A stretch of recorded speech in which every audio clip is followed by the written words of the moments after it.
What can modern quantum physics and the spiritual teachings of all ages tell us about depression and how to overcome it? That's what we're talking about today. But real quick, before we get started, if you're enjoying this content, please be sure to give this video a thumbs up and subscribe if you're new. It really helps my channel out. And let me know what kind of content you'd like to see in the future. Drop a comment down below. I really appreciate all your guys' feedback and engagement. All right, so I wanted to talk today about a very prevalent problem in today's world, and that's depression. And more specifically, how depression is not what we've been told. Isn't it interesting how in our modern era, we're witnessing this exponential rise in these so-called diseases, diagnoses, unexplained conditions that have never been seen before in human history, and that the same people who diagnose us and tell us that we have a problem always seem to have a solution that profits them billions. So we've been spoon-fed this narrative that depression is a simple result of an imbalance in neurochemistry, and that the solution is found in taking these synthetic drugs to rebalance the chemistry. The reality is, however, that most antidepressants never make it to market because they're outperformed by the placebo in clinical trials, and even the ones that do are barely better than the placebo. So are antidepressants effective? Well, they're effective at making pharmaceutical companies very, very rich. But let's be real, if antidepressants really worked, we wouldn't have such a depressed population. Now, let me begin by saying I'm not trying to gaslight anybody or minimize anyone's experience with depression. It's a horrible place to be. A lot of people are suffering, and if this is you, then my heart goes out to you, truly. And if your pain might result in some sort of injury or to yourself or to others, and you believe that these products have the potential to help you, then by all means do what you have to do to stabilize yourself and get the help you need. The most effective treatment is the one that you believe will work. But there are also a lot of people, I think, waking up right now to these lies that we've been fed. And my goal is to provide you with an alternative perspective that I really hope will resonate with you at a deep level, because what I want for you is freedom from this suffering, so that you could step forward and serve the world in the way that you were meant to, from a place of love and joy. And so I wanted to give you what's kind of an energetic evaluation of this condition through the lens of quantum science, spirituality, and my own experience of healing. Now, I personally have never been diagnosed with depression, but of course I experience the emotion of depression just as we all do from time to time. In fact, I believe depression is a healthy human emotion to feel. And like all emotions, it's part of our internal guidance system that's pointing us to the truth of who we really are. The problem arises, though, when we make this emotion a part of our identity. When we say, this is the way I am and this is the way I feel because I have depression, I have this condition. It becomes sort of a self-fulfilling diagnosis. And I talked in a previous video about anxiety and how anxiety stems from this need to control the future because we feel unsafe in the present. And depression, as I understand it, is the flip side of this coin, where we remain stuck in the patterns of the past because we never process the emotions of the past. So the nervous system becomes essentially stuck and unable to break this negative loop, really. And I said earlier that emotions are this internal guidance system that are serving as an indicator to whether or not we're living in alignment with love or alignment with fear. So every emotion is sending us a different message about how we're living and what changes we need to make in our life. And different emotions mean different things. And the emotion of depression at its core stems from a perception of lack. It's a sadness from having needs unmet, from having desires unfulfilled or love unreceived.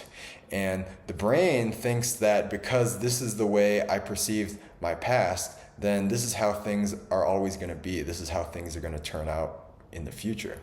That's just the way life is. That's how it always goes for me. That's what the brain says. And I know for me, when I feel the emotion of depression, there's always this underlying sense of hopelessness. Like, why should I continue to work hard and move forward if things never turned out my way in the past? Now, the thing to understand, though, and the way out of this is to realize that the past does not exist. Modern day quantum physics and the inner metaphysical teachings of all spiritual traditions are both converging at the same truth, which is time is an illusion of our 3D reality, this third dimension. In reality, all creative possibilities and all experiences exist simultaneously in a single moment of time, the eternal present moment, if you will. In other words, the creation is already complete and perfect, and it's all coexisting at once. But we, as these conscious creator beings, these microcosmic reflections made in the image of the macrocosmic creator, we are here with the freedom to choose which experiences we want to have. Will we choose fear and separation, or will we choose love and unity? And so all possibilities exist here and now, like this infinite library of experiences, you can think of it. And we're choosing in each moment which book we're pulling off the shelf through our vibrational resonance, by the thoughts we think, by the emotions we feel, and by the actions we take. And so what our brain does is it takes all these potential moments of experiences and it then stitches it together to form this linear timeline, sort of in this linear fashion, to give us the illusion of time so that we could experience free will through cause and effect. And so this is an essential part of our experience in this particular realm, but it's also the curse that brings a tremendous amount of pain and discomfort, because what the brain does is it says, if this is the way things were in the past, then it projects that reality into the future, and it says, this is the way things will always be for me in the future. And this is the reason change is so hard, because we let our past experiences define our attitude about how we feel now. And this attitude, this state of being in the present, determines what shows up for us in the future. And so we get this same reality that we saw in the past in each present moment. And we end up saying, we'll see. I knew this would happen. This is how it always goes. And it becomes this self-fulfilling loop. And so this is the reason most of us remain relatively static throughout our lives, and we have this tendency to repeat the same negative patterns. And usually it's always these negative experiences, because the brain holds on to the negative. It holds on to these fears as a way to protect us from experiencing the same pain in the future. But as a result, we always tend to attract these same experiences that highlight our deepest fears, so that we can choose to move past them and evolve further in the direction of love. So when we don't process the painful experiences of the past, we continue to experience it in the present, because the past, the future, and the present are all happening right now. So instead of being able to process our feelings and move on to new experiences in the way that we're designed to, we get stuck in this never-ending loop where the feeling of depression or hopelessness is basically imprinted into the nervous system, and it gets caught in this redundant cycle that we relive over and over, this cycle that can't be broken in a healthy way. And yes, we may be able to measure chemical irregularities in the body as a result of this, but these chemical imbalances are not the original cause. They are trickle-down effects from something that's originating at a much higher plane, the spiritual, the mental, the emotional. So, a lot of days I will sit out on my balcony and I'll enjoy the beautiful mountain view here in Colorado, and I'll watch my neighbors taking their dog for a walk. And these poor dogs, they get this short little walk. They go like down to the corner and back, and that's it. And the whole time I'm thinking to myself, like, these are big dogs. They need to be walking miles and miles every single day. They're getting gypped, they're getting robbed by their owners. But these dogs aren't thinking that. they're so happy. They're sniffing and they're wagging the whole time, just soaking it up like it's the last walk they're ever going to take. And this is why we love dogs, because they're completely in the present moment. They're not thinking about the past. They're not thinking about the future. They're not complaining about what they're not getting, because when you're in the present moment, you're always safe. There's nothing to be unhappy about. And when something painful or uncomfortable or scary does happen, then you just deal with it and you process it and you move on. Isn't this how we all want to live? And animals are so good at this. They're so good at processing emotions and not carrying around this emotional baggage with them. Like the deer, when it's done being chased by the predator, it will stand there and it will shake. It'll shake out the fear.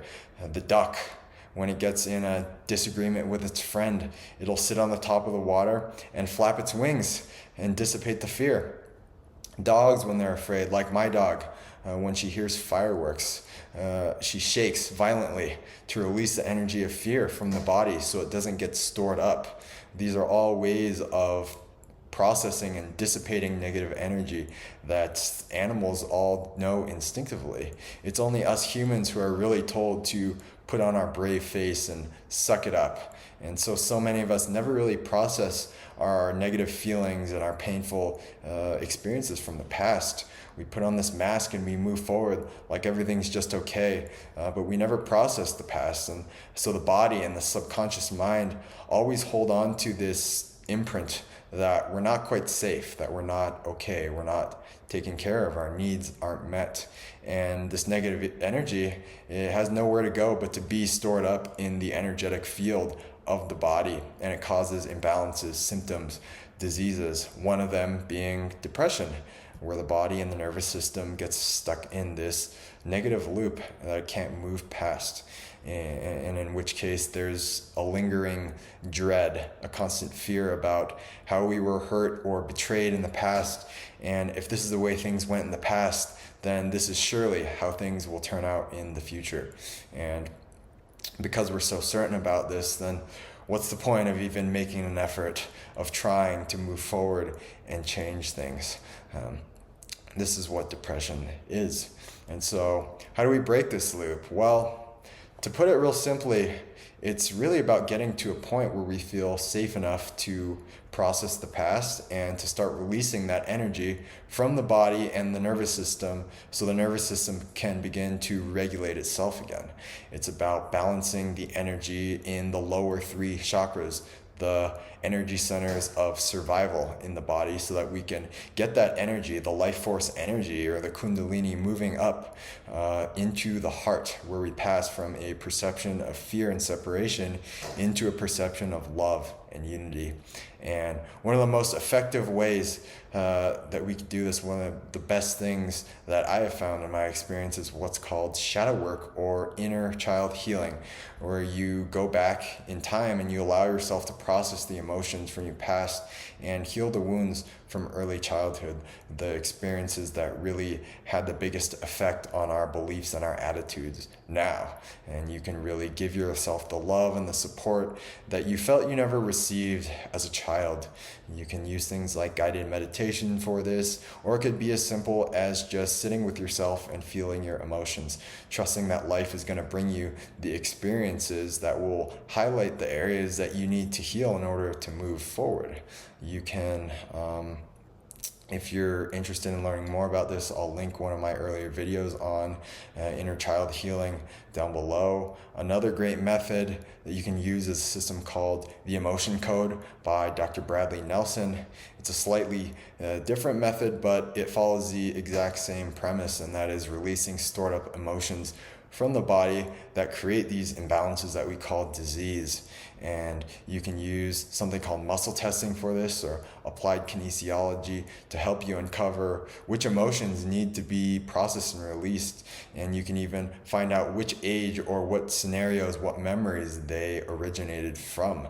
If you would like to learn more about the basics of muscle testing, I'll hook you up with a free video course that I've created down in the description below as well. But the thing to really understand is it's not about fixing anything. There's nothing broken about you. There's nothing wrong with you. There's nothing wrong with feeling the emotion of depression, and there's nothing about you that deserves punishment or suffering. You are already whole. You're already complete and fully loved. It's really about pulling back the layers and the blockages that prevent us from seeing the truth about ourselves.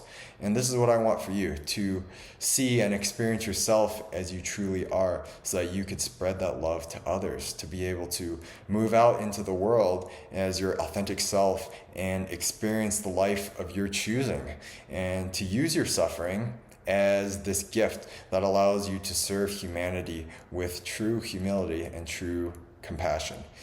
You deserve nothing less than this. So if you want to work through this process of inner transformation together with me, go ahead and book a free discovery call down below, and we can talk through this process. As always, I would love to hear your thoughts on this. What do you agree with? What do you disagree with? What kind of insights have you gained from your own experience? Drop a comment, let me know down below. I just want to thank you for joining me and for investing in yourself and your own growth and your own transformation. It's going to take you so far. It will be well worth it. I could promise you that. So thanks so much, and I will see you guys next time.